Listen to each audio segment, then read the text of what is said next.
दिवाळीचा तिसरा दिवस अश्विन अमावस्येला लक्ष्मीपूजन हा सण साजरा केला जातो. या दिवशी प्रदोषकाळी संध्याकाळी लक्ष्मीचे पूजन केले जाते.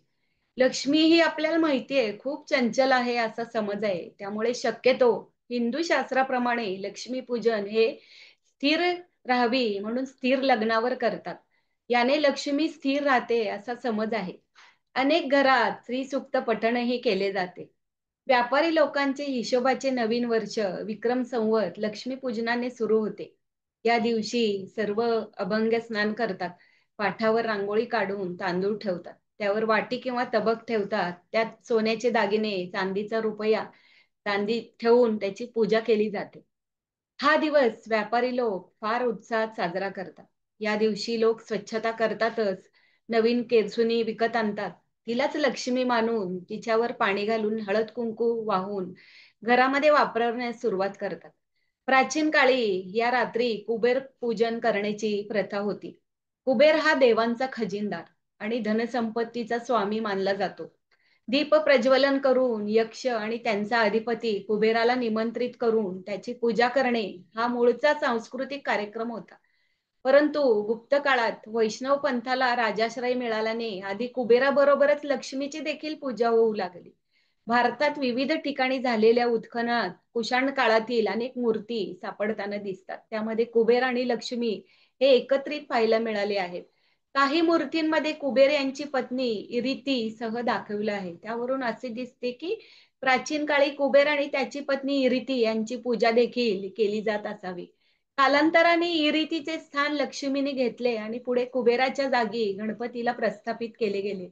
अलक्ष्मी म्हणून त्या देवतेला मध्यरात्री हाकलून देण्याची प्रथा आहे. तीच खरी या सणाची इष्टदेवता असल्याचेही देखील म्हटले जाते.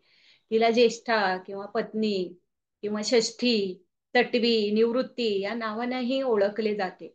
निवृत्ती ही सिंधू संस्कृतीतील मातृदेवता आहे.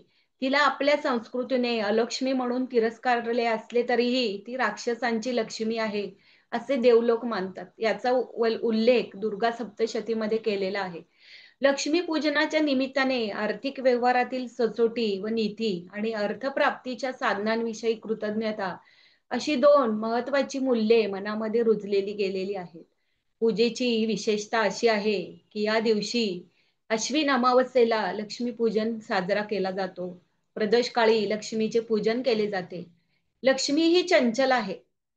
त्यामुळे भगवान महावीरांनी मोक्षाला गेल्यानंतर देखील संध्याकाळी महावीरांचे प्रमुख शिष्य गौतम गणधर यांना केवल ज्ञान हे देखील या दिवाळीच्या संध्याकाळी लक्ष्मी पूजनाच्या वेळेलाच झालेले आहे.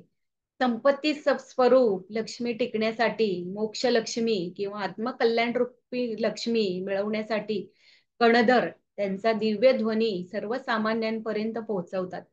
दिवाळीसाठी पूर्वी जमिनीवर आणि राजस्थानातील प्रथेप्रमाणे तांदळाच्या ओल्या पिठाची रांगोळी काढतात. याला मांडणे असे म्हणतात. त्याचा पाट मांडून लक्ष्मीची पूजा केली जाते. दिवाळीला दीप लावले जातात. भगवान महावीरांना मोक्ष मिळाल्यानंतर त्याच दिवशी संध्याकाळी गौतम शिष्य त्यांचे गणधर यांना केवल ज्ञान प्राप्त झाले.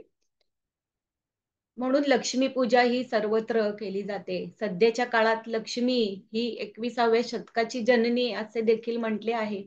लक्ष्मी आहे तर सर्वांकडे सर्व काही आहे. घरातील नातेसंबंध, नातेवाईक हे देखील आपल्यापर्यंत पोहोचलेले राहतात. परंतु लक्ष्मी त्यामुळे सध्याच्या दिवसामध्ये महत्त्वाची आहे. म्हणूनच दिवाळीनिमित्त ही लक्ष्मी पूजा केली जाते.